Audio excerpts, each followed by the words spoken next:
UP में एक जिला पड़ता है आजमगढ़। तो आज की है सच्ची कहानी आजमगढ़ के कोतवाली जियानपुर के गांव मसौना की है। एक लड़का होता है जिसका नाम के दीपू था। दीपू कभी सब्जियां बेचता तो कभी गन्ने के रस का ठेला लगाता। तो जिंदगी बड़ी ही मस्त चल रही थी।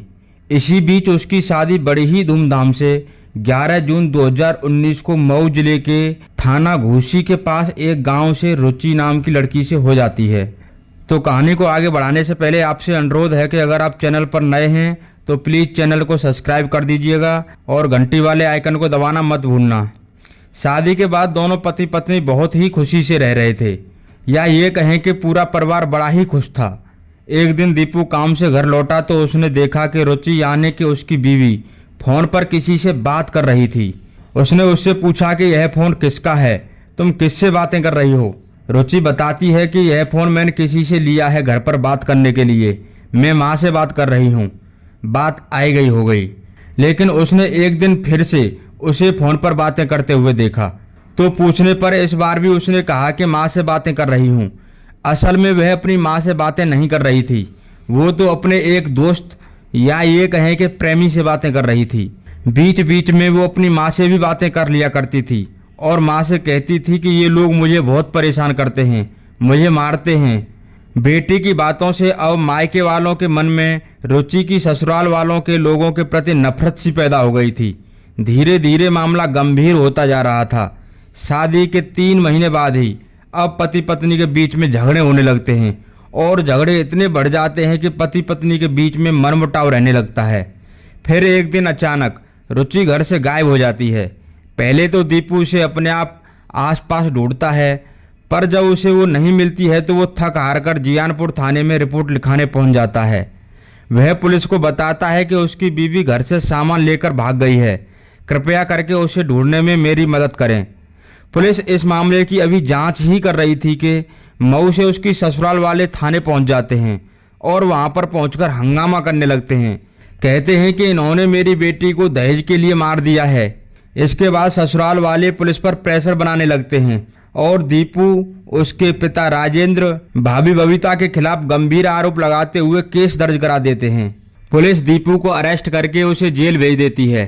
अक्टूबर 2019 को दीपू जेल चला जाता है। धीरे धीरे समय बीतता गया। एक दिन दीपू के पिता उससे मिलने जेल जाते हैं तो वह अपने पिता को देखकर रोने लगता है। वह बहुत गिड़गिड़ाता है और कहता है कि पिताजी, मैंने रुचि को नहीं मारा, वह जिंदा है, आप उसे ढूंढिए, वो मिल जाएगी। उसके बाद बाप निचली अदालत में उसकी बेल के लिए अपील करता है, पर वहां से उसे जमानत नहीं मिलती तो वह हाई कोर्ट में जाकर अपील करता है। अब आप तो जानते ही हैं कि जब केस चलता है तो बहुत खर्च खराबी होती है, और फिर ये तो मर्डर का केस था।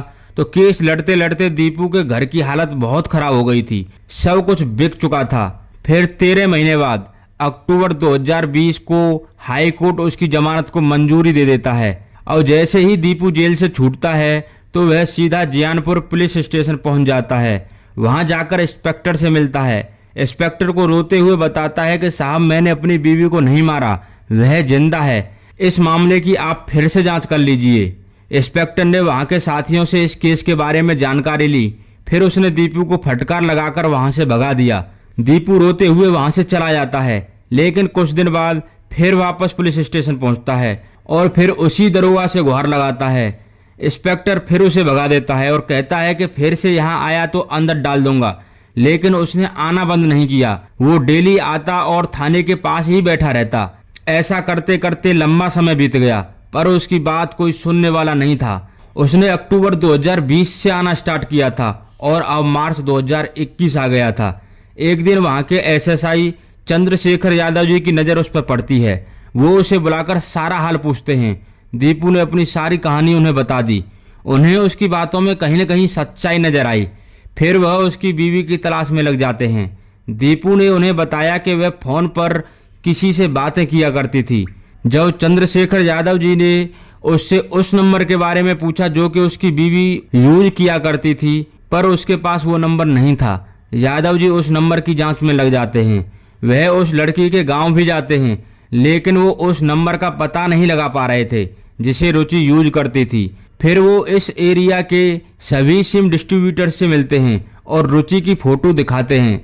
उनमें से एक डिस्ट्रीब्यूटर उसे पहचान लेता है। डेटा चेक करके यादव जी को वह नंबर दे देता है और यादव जी उस नंबर की कॉल डिटेल निकलवाते हैं तो उसमें से ज़्यादातर बातें एक ही नंबर पर हुई थी। उस नंबर का एड्रेस निकाला तो पता चला कि नंबर इटावा के इटौली गांव का है। अब पुलिस इटौली पहुंचकर पूछताछ करती है तो पता चलता है कि दीपू सही कह रहा था, रुचि जिंदा थी। वह अपनी प्रेमी के साथ बिना शादी के ही साथ में यहाँ रह रही थी। इस बात का पता लड़की के घर वालों को नहीं था। आखिरकार 10 नवंबर 2021 को चंद्रशेखर यादव जी उस लड़की को लेकर थाने पहुंचते हैं तो वहां के सभी पुलिस वाले और इंस्पेक्टर हैरान रह जाते हैं कि जिसे हम मरा हुआ समझ रहे थे आखिर वो जिंदा कैसे है। फिर दीपू ने अपनी सास और उसके मामा के खिलाफ कार्रवाई की मांग की थी। पुलिस इस मामले को दबाने में लगी हुई थी, पर दिल से सैल्यूट है एसएसआई चंद्रशेखर यादव जी को, जिन्होंने न केवल सच्चाई का पता लगाया बल्कि दीपू की भी जान बचाई। वो एकमात्र थे जिन्होंने दीपू की बातों पर विश्वास किया था। तो आज की वीडियो में बस इतना ही। आप क्या कहना चाहोगे एसएसआई चंद्रशेखर यादव जी के बारे में? कमेंट बॉक्स में अपनी राय जरूर बताना।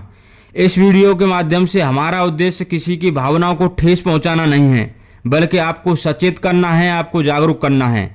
तो आपसे फिर मिलते हैं नेक्स्ट वीडियो में। तब तक के लिए नमस्कार, जय हिंद, जय भारत दोस्तों।